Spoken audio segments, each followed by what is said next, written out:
Hey everyone, let's cut to the chase. Another US move targeting China under the so-called Uyghur Forced Labor Prevention Act. Just this week, 29 more Chinese companies got hit with sanctions. Most are in agriculture, cotton, tomatoes, that sort of thing. A few others are tied to aluminum and lithium. Why? Because the US claims that they are connected to forced labor in Xinjiang.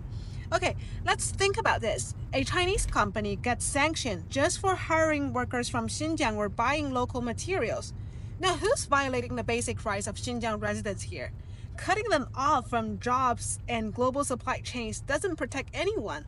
And let's call it what it is. When US companies hire local workers and promote Made in America, it's patriotism. But when Chinese companies do the same, it's forced labor. Come on, that's not just a double standard. It's hypocrisy, plain and simple. But let's zoom out. This isn't about worker rights. Not at all. It's about control. The US wants to isolate Xinjiang economically, destabilize China internally, and disrupt its influence globally. And the timing, that's rich because just last week, Chinese and US leaders met in Peru and had a constructive dialogue. And I was there too. I even spoke with Nicholas Burns, the US ambassador to China, who said the talks went really well. And now this, same old sanctions, same old routine. And this got me thinking about the whole forced labor narrative. If we step back and ask, who actually buys it? Xinjiang residents? No. Millions of tourists who visit every year? Nope.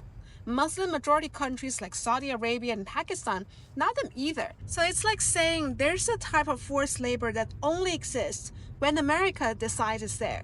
So this isn't about evidence, it's about power.